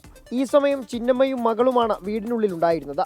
തലനാരിഴയ്ക്കാണ് ഇവർ രക്ഷപ്പെട്ടത്. കാറ്റത്തും മഴയത്തും എൻ്റെ വീട് മൊത്തം തകർന്ന് വീണ് ഞാൻ കിടക്കാൻ പോലും നിവൃത്തിയില്ലാതെ വെള്ളത്തിലാണ് കിടക്കുന്നതിന് പിള്ളേർ ഉൾപ്പെടെ എന്തെങ്കിലും സഹായം ഞങ്ങൾക്ക് ചെയ്ത് തന്നെ പറ്റും. പഞ്ചായത്തിൽ നിന്ന് എല്ലാവരും വന്ന് എഴുതിയെടുത്തുകൊണ്ട് പോയിട്ടുണ്ട്. ഇതുവരെ ഒരു ഇത് അറിവ് ഞങ്ങൾക്ക് കിട്ടിയിട്ടില്ല. എന്ന് കിട്ടുമെന്നൊരു പ്രതീക്ഷയിൽ ഞങ്ങൾ ഇരിക്കുന്നത് ഇപ്പോഴും. പൊട്ടിപ്പൊളിഞ്ഞ ഈ വീട് ഏതു നിമിഷവും നിലംപൊത്തുമെന്ന പഞ്ചായത്ത് അധികൃതരെ വീട്ടുകാർ വിവരമറിയിച്ചു. എന്നാൽ നടപടിയുണ്ടായില്ല. ചിന്നമ്മയും മക്കളും അവരുടെ കുടുംബവുമടക്കം രാത്രിയെ പകലാക്കി നേരം വെളുപ്പിക്കുകയാണ് ഇപ്പോൾ. വീടിന്റെ അറ്റകുറ്റപ്പണികൾക്ക് തുക അനുവദിക്കാമെന്നാണ് പഞ്ചായത്ത് അധികൃതർ പറയുന്നത്. എന്നാൽ മേൽക്കൂര നിലംപൊത്തി ഏത് നിമിഷവും ചുവരുകൾ ഇടിഞ്ഞു വീണേക്കാവുന്ന വീട്ടിൽ അതുവരെ എങ്ങനെ ജീവിക്കണമെന്ന ഈ കുടുംബത്തിന് ഒരു നിശ്ചയവുമില്ല. കഴിഞ്ഞ 10 ദിവസമായി ഇടിഞ്ഞു പൊളിഞ്ഞ മേൽക്കൂരയില്ലാത്ത ഈ വീട്ടിലാണ് ചിന്നമ്മയും കുടുംബവും അന്തിയുറങ്ങുന്നത്. ഇവർക്കൊരു അടച്ചുറപ്പുള്ള വീടൊരുക്കാൻ അധികാരികൾ ഇനിയും വൈകരുത്. ക്യാമറമാൻ രാജ്കിരണിനും അമൽ സുനിലാലിനുമൊപ്പം Sujith Surendran, 24 Kottarakkara. Serum Institute of ഇന്ത്യയുടെ HPV ക്യാൻസർ ദേശീയ ബോധവൽക്കരണ പരിപാടി കൊച്ചിയിലും ലൈംഗികജന്യ രോഗമായ HPV അനുബന്ധ ക്യാൻസറുകളെക്കുറിച്ച് നടത്തിയ വിശദമായ സംവാദത്തിൽ സംസ്ഥാനത്തെ മെഡിക്കൽ വിദഗ്ധർ പങ്കെടുത്തു. സ്ത്രീ പുരുഷ ഭേദമന്യേ കുട്ടികൾക്കടക്കം വാക്സിൻ നൽകേണ്ടതിന്റെ ആവശ്യകതയെക്കുറിച്ച് ആരോഗ്യ വിദഗ്ധർ വിശദീകരിച്ചു. തദ്ദേശീയമായി വികസിപ്പിച്ചെടുത്ത ജെൻഡർ ന്യൂട്രൽ ക്വാഡ്രിവാലന്റ് HPV വാക്സിനായ സർവോവാക് പുറത്തിറക്കിയതിലൂടെ ക്യാൻസർ പ്രതിരോധ രംഗത്ത് വലിയ ചുവടുവയ്പ്പാണ് സിറം ഇൻസ്റ്റിറ്റ്യൂട്ട് നടത്തിയത്. ഇതിന്റെ ഭാഗമായി കൂടിയാണ് ബോധവൽക്കരണം. ലഹരിയുടെ ഉപയോഗവും ലൈംഗിക ബന്ധങ്ങളിലെ പുത്തൻ പ്രവണതകളും വൈറസ് പകരുന്നതിന്റെ വേഗം കൂട്ടിയേക്കാം. കൃത്യമായ വാക്സിനേഷനും രോഗബാധ വേഗത്തിൽ തിരിച്ചറിയലുമാണ് പരിഹാരം. ഇനി പ്രധാന അറിയിപ്പുകളിലേക്ക്. ഇടുക്കി കളക്ടറേറ്റിലെ ജില്ലാ ദുരന്ത നിവാരണ അതോറിറ്റിയിലേക്ക് സോഫ്റ്റ്വെയർ ഡെവലപ്പർ തസ്തികയിലേക്ക് അപേക്ഷിക്കാം. ജൂൺ 3 മുൻപ് അപേക്ഷിക്കണം. അഭിമുഖം ഓൺലൈനായി നടത്തും. കേരള സ്റ്റേറ്റ് സിവിൽ സർവീസസ് അക്കാദമിയുടെ civil service prelims cum mains batch നാളെ ആരംഭിക്കും. അക്കാദമിയുടെ ചാരാച്ചിറ ക്യാമ്പസിൽ രാവിലെ 9 നടക്കുന്ന ചടങ്ങിൽ Thiruvananthapuram sub collector Alfred OV ഉദ്ഘാടനം നിർവഹിക്കും.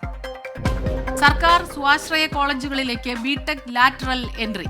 വർക്കിംഗ് പ്രൊഫഷണൽ കോഴ്സിലേക്കുള്ള പ്രവേശനത്തിന്റെ അപേക്ഷാ തീയതി നീട്ടി. വെബ്സൈറ്റ് വഴി ഓൺലൈനായി ജൂൺ 3 വരെ അപേക്ഷിക്കാം. പ്രവേശന പരീക്ഷ June 15.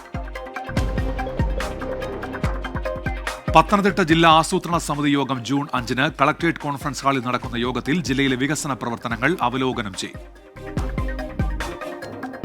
Thrissur government RSRV higher secondary സ്കൂളിൽ ഹയർ സെക്കൻഡറി വിഭാഗത്തിൽ ഹിസ്റ്ററി, സുവോളജി വിഷയങ്ങളിൽ അധ്യാപകരുടെ ഒഴിവ്. അഭിമുഖം നാളെ ഉച്ചയ്ക്ക് 2 മണിക്ക് സ്കൂൾ ഓഫീസിൽ. കനത്ത മഴയിൽ സംസ്ഥാനത്ത് വൻ കൃഷിനാശം. ഇന്നലെ വരെ 218 കോടി രൂപയുടെ നഷ്ടമെന്നാണ് പ്രാഥമിക കണക്കുകൾ. 14,000 ഹെക്ടർ ഭൂമിയിലെ കൃഷി നശിച്ചു. 86,000 കൃഷിക്കാരെ മഴക്കെടുതി ബാധിച്ചുവെന്നും കണക്കുകൾ. 24 ബ്രേക്കിംഗ്. സലിം മാലിക്കുണ്ട് വിവരങ്ങളുമായി തിരുവനന്തപുരത്ത് നിന്ന്. സലിം, വലിയ നാശനഷ്ടമാണല്ലോ. എങ്ങനെയാണ് ഈ കണക്കുകൾ സലീം?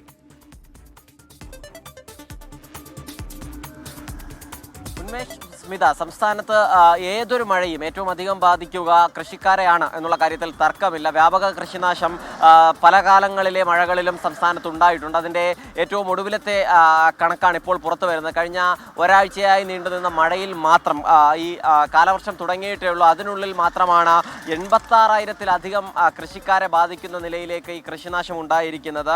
നിലവിൽ വ്യാപക കൃഷിനാശം എന്നുള്ളത് തന്നെയാണ് കണക്കുകൾ. 218 കോടി രൂപയുടെ കണക്ക് എന്നുള്ളതാണ് പ്രാഥമികമായി കൃഷി വകുപ്പിന്റെ വിലയിരുത്തൽ. അത് തന്നെ പ്രാഥമിക വിലയിരുത്തലാണ്. അതിനുശേഷം ഇത് വിശദമായി മഴ പൂർണ്ണമായും ശമിച്ചതിന് ശേഷമേ വിശദമായ കണക്കെടുപ്പ് നടത്താൻ കഴിയൂ. അങ്ങനെയെങ്കിൽ അത് 300 കോടിക്ക് മുകളിലേക്ക് പോകാനുള്ള സാധ്യതയുമുണ്ട്.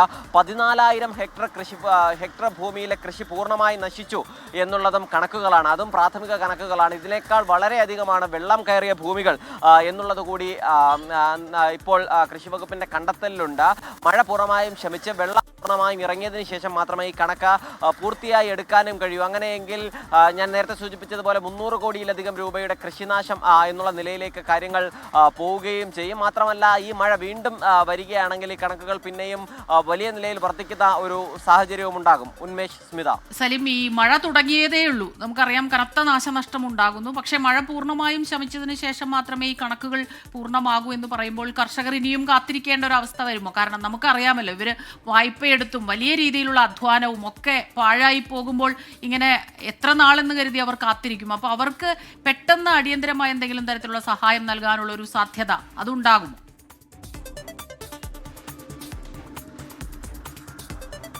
സ്മിത, ഇതിലെ പ്രധാനപ്പെട്ട പ്രശ്നം ആ നിലയിൽ അങ്ങനെ എളുപ്പത്തിൽ നഷ്ടപരിഹാരം കൊടുക്കാൻ കഴിയില്ല. കണക്കുകൾ സോർട്ട് ചെയ്തതിന് ശേഷം മാത്രമേ കൊടുക്കാൻ കഴിയൂ. പക്ഷേ വളരെ വേഗത്തിൽ തന്നെ നഷ്ടപരിഹാരം നൽകാൻ ശ്രമിക്കും എന്നുള്ളതാണ് പറയുന്നത്. പക്ഷേ അപ്പോഴും ഈ കൃഷിനാശത്തിന് എത്ര രൂപയ്ക്ക് നാശനഷ്ടമുണ്ടായോ അതിനനുബന്ധമായൊരു നഷ്ടപരിഹാരം ഒരു കാലത്തും കർഷകർക്ക് ലഭിക്കാറുമില്ല. അതുകൊണ്ട് തന്നെ വലിയ നഷ്ടം അവർക്ക് സംഭവിക്കുകയും ചെയ്യും. ഒരു ചെറിയ നഷ്ടപരിഹാരമാകും അവർക്ക് ലഭിക്കുകയും ചെയ്യുക. മാത്രമല്ല, ആ നഷ്ടപരിഹാരം ലഭിക്കണമെങ്കിൽ തന്നെ ഈ കണക്കുകൾ കൃത്യപ്പെടുത്തേണ്ടതുണ്ട്. അതാണ് നിലവിൽ നേരിടുന്ന പ്രശ്നം. അതുകൊണ്ട് തന്നെ പൂർണ്ണമായും മഴ ഒഴിയാതെ, പൂർണ്ണമായും ഭൂമിയിൽ വെള്ളം കയറിയതൊഴിയാതെ ഈ കണക്കുകൾ ശേഖരിക്കാനും കഴിയില്ല. കാരണം നിലവിൽ ഏതെങ്കിലും നിലയിൽ ഈ കണക്കുകൾ ക്രോഡീകരിച്ച് ഒരു കർഷകൻ എത്ര, അതല്ലെങ്കിൽ ഇത്ര നിലമുള്ളവർക്ക് ഇത്ര നഷ്ടമുണ്ടായവർക്ക് ഇത്ര എന്ന നിലയിലാണ് കണക്കുകൾ ക്രമീകരിക്കുന്നത്. അതിന് പൂർണ്ണമായ ഒരു കൃഷിനാശത്തിന്റെ കണക്കുകൾ വരേണ്ടതുണ്ട്. ഈ ഭൂമിയിൽ കയറിയ വെള്ളം ഇറങ്ങേണ്ടതുണ്ട്. ആ നിലയിലുള്ള പരിശോധനകൾ നടത്തേണ്ടതുണ്ട്. മാത്രമല്ല, ഫീൽഡ് ഓഫീസർമാർ, അതത് സ്ഥലങ്ങളിലുള്ള കൃഷി ഓഫീസർമാർ നേരിട്ടെത്തി ഇത് വിലയിരുത്തിയതിന് ശേഷം മാത്രമേ നഷ്ടപരിഹാരം ഉൾപ്പെടെയുള്ള കാര്യങ്ങളിലും തീരുമാനമെടുക്കൂ. സ്മിത, ഉന്മേഷ്. ശരി, സലീം മാലിക്കാണ് തിരുവനന്തപുരത്ത് നിന്ന് വാർത്തയുടെ വിശദാംശങ്ങൾ നൽകിയത്. മർദ്ദിച്ചെന്ന പരാതിയിൽ മാനേജർക്കെതിരെ മാനനഷ്ട കേസ് നൽകാൻ നടൻ ഉണ്ണി മുകുന്ദൻ. വ്യാജ വാർത്ത നൽകിയ യൂട്യൂബ് ചാനലിനെതിരെയും പരാതി നൽകാൻ ആലോചനയുണ്ട്. മാനേജർക്കെതിരെ യുവനടികൾ നൽകിയ പരാതിയിൽ നടപടി വേണമെന്ന് അമ്മ യോഗത്തിൽ നടൻ ആവശ്യപ്പെടാൻ പോവുകയാണ്. എസ് ശ്യാംകുമാറാണ് വിവരങ്ങളുമായി നമുക്കൊപ്പം ചേരുന്നത്. ശ്യാംകുമാർ, എന്തൊക്കെയാണ് വിവരങ്ങൾ?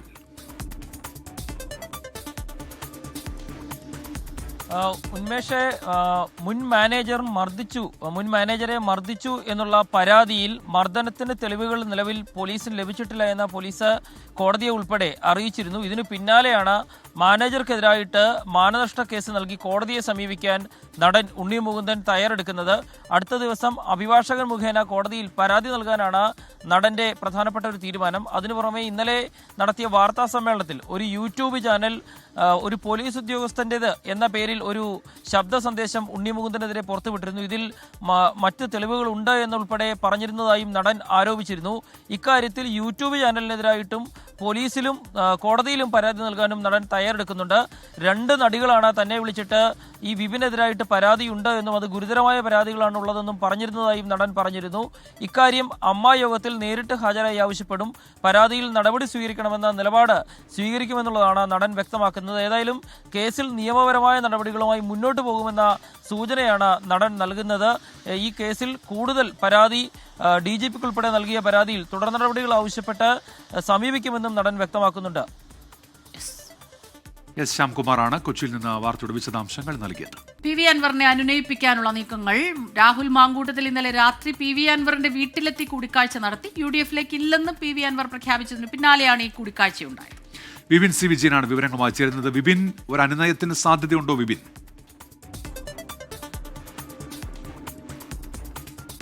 ഉന്മേഷ്, വളരെ നിർണായകമായ ഒരു നീക്കം UDFന്റെ രാഹുൽ മാങ്കൂട്ടത്തിൽ MLA നടത്തിയിരിക്കുന്നു എന്നുള്ളതാണ്. അത് നേതൃത്വത്തിന്റെ അനുമതിയോടെയാണോ അല്ലെങ്കിൽ എങ്ങനെയാണ് അത്തരമൊരു കൂടിക്കാഴ്ചയ്ക്ക് അവസരം ഒരുങ്ങിയത് എന്നുള്ളതൊക്കെ ഇനി പുറത്തു വരേണ്ടതുണ്ട്. കാരണം UDFുമായി ഇനിയൊരു സഹകരണത്തിനില്ല എന്നുള്ളത് ഇന്നലെ തന്നെ PV അൻവർ വ്യക്തമാക്കിയിരുന്നു. അദ്ദേഹം VD സതീശനെതിരെ വലിയ രൂക്ഷമായിട്ടുള്ള വിമർശനം തന്നെയാണ് പറഞ്ഞിരുന്നത്. കാരണം അഹങ്കാരത്തിന് കയ്യും കാലും വെച്ചയാൾ എന്നടക്കമുള്ള പരാമർശങ്ങളാണ് നടത്തിയത്. അതിനുശേഷം ഇനി ആദ്യം അൻവർ തീരുമാനിക്കട്ടെ എന്നുള്ള ഒരു കാര്യത്തിൽ തന്നെയായിരുന്നു UDFന്റെ ക്യാമ്പ് മുഴുവനായും നിന്നിരുന്നത്. കാരണം ആദ്യം UDF തീരുമാനിച്ചിട്ടുള്ള സ്ഥാനാർത്ഥി ആര്യടൻ ഷൗക്കത്തിനെ പിന്തുണയ്ക്കട്ടെ, അതിനുശേഷം UDFന്റെ അസോസിയേറ്റ് അംഗമാക്കാം, പൂർണ്ണ ഘടകകക്ഷിയാക്കാൻ, തൃണമൂൽ കോൺഗ്രസിനെ പൂർണ്ണ ഘടകകക്ഷിയാക്കാൻ ഒരുപാട് പരിമിതികളുണ്ട്. ഇതായിരുന്നു UDFന്റെ സ്റ്റാൻഡ്. ഒപ്പം തന്നെ അൻവറിന് മുന്നിൽ ഇങ്ങനെ കീഴടങ്ങേണ്ടതില്ല എന്നുള്ളൊരു അഭിപ്രായവും UDFന്റെ നേതൃയോഗത്തിൽ വന്നിരുന്നു. അതിനുശേഷം വലിയ സമവായ ചർച്ചകളൊന്നും നടന്നിരുന്നില്ല. ലീഗ് മാത്രം ചില ചർച്ചകളൊക്കെ നടത്തിയിരുന്നു. ഇതായിരുന്നു സാഹചര്യം. PV അൻവർ ആകട്ടെ പൂർണ്ണ ഘടകകക്ഷിയാക്കാതെ ഒരു കാര്യത്തിനും പിന്നോട്ടില്ല എന്നുള്ളതും ഒപ്പം തന്നെ സീറ്റുകൾ 2 സീറ്റുകളെങ്കിലും വേണം എന്നുള്ള ആവശ്യമൊക്കെ മുന്നോട്ട് വയ്ക്കുകയും ചെയ്തൊരു സാഹചര്യത്തിൽ ഈ ചർച്ചകളെല്ലാം വഴിമുട്ടുകയും പിന്നീട് PV അൻവർ മത്സര സാധ്യത നിലനിർത്തുകയും ഒക്കെ ചെയ്തിരിക്കുന്നു. അതിനിടയിലാണ് രാഹുൽ മാങ്കൂട്ടത്തിൽ ഇന്നലെ രാത്രി എത്തുകയും അദ്ദേഹവുമായി ഒരു ചർച്ച നടത്തുകയും ചെയ്തിരിക്കുന്നത്. അനുനയം നീക്കമായിരുന്നു പ്രധാനപ്പെട്ട കാര്യം. അതിൽ അത് എത്രത്തോളം വിജയിച്ചു എന്നുള്ളത് അത് വലിയ ഫലം കണ്ടിട്ടില്ല എന്നുള്ളതാണ് നമുക്ക് ലഭിക്കുന്ന സൂചന. അൻവർ ആ പറഞ്ഞിരിക്കുന്ന കാര്യങ്ങളിൽ തന്നെ ഉറച്ചു നിന്നു. വി.ഡി. സതീശൻ നയിക്കുന്ന UDF-ലേക്ക് ഇല്ല എന്നുള്ളതായിരുന്നു അദ്ദേഹം ഇന്നലെ പറഞ്ഞത്. വലിയൊരു അത്ഭുതം സംഭവിച്ചാൽ മാത്രമായിരിക്കും ഇനിയൊരു അനുനയ നീക്കം ഉണ്ടാകാനുള്ള എല്ലാ സാഹചര്യവും ഉണ്ടാവുക. UDF-നൊപ്പം ചേർന്ന് ഇനി PV അൻവർ ഈ ഉപതെരഞ്ഞെടുപ്പിൽ പ്രവർത്തിക്കാനുള്ള സാഹചര്യം അത് വളരെ കുറവാണ് എന്ന് തന്നെ പറയാം. കാരണം അത്രത്തോളം ആ വിള്ളൽ വലുതായിരിക്കുന്നു എന്നാണ് മനസ്സിലാക്കേണ്ടത്. ഇതിൻ്റെ ഒരു അടിസ്ഥാനത്തിൽ കൂടിയാണ് ഒരു അവസാനവട്ട ശ്രമം രാഹുൽ മാങ്കൂട്ടത്തിലിന്റെ ഭാഗത്ത് നിന്ന് ഉണ്ടായിരിക്കുന്നത്. അല്പസമയത്തിനകം തന്നെ ഇവരുടെയൊക്കെ പ്രതികരണം വരുമെന്നുള്ളതാണ് പ്രതീക്ഷിക്കുന്നത്. 9 മണിയോടുകൂടി PV അൻവർ വാർത്താ സമ്മേളനം വിളിച്ചേക്കാം. അതിൽ ഒരു പക്ഷേ നാളെ നാമനിർദ്ദേശ പത്രിക സമർപ്പിക്കുന്ന കാര്യം ഉൾപ്പെടെയുള്ളവ പറയും എന്നുള്ളത് കൂടിയാണ് കരുതേണ്ടത്. ഈ ഒരു ഘട്ടത്തിൽ UDF-ന് ഒരു ആശങ്ക ഈ ഘട്ടത്തിൽ PV അൻവർ മത്സരിക്കുകയാണെങ്കിൽ ഉണ്ട് എന്നുള്ളത് തെല്ലും സംശയമില്ലാതെ തന്നെ ഈ ഘട്ടത്തിൽ പറയാം. ഉന്മേഷ്. ശരി, വിപിൻ സി വിജയനാണ് വിവരങ്ങൾ നൽകിയത്. രാജ്യത്ത് കോവിഡ് കേസുകളുടെ എണ്ണം 3000 കടന്നു. ആ റിപ്പോർട്ടിലേക്ക് നമ്മൾ പോവുകയാണ്. വിനിത VG ചേരുന്നുണ്ട് വിവരങ്ങളുമായി. വിനിത, ഈ കേരളത്തിലാണ് ഏറ്റവും കൂടുതൽ കേസുകൾ എന്ന് പറയുമ്പോൾ അത് ഈ ടെസ്റ്റ് ചെയ്യുന്നത് പലപ്പോഴും അങ്ങനെ വരാറുണ്ട്. കൂടുതൽ പേരുടെ ടെസ്റ്റുകൾ നടക്കുന്നു, അതുകൊണ്ട് കൂടുതൽ കേസുകൾ എന്നുള്ള രീതിയിലാണോ? എന്താണ് കേന്ദ്രത്തിന്റെ ഒരു വിലയിരുത്തൽ?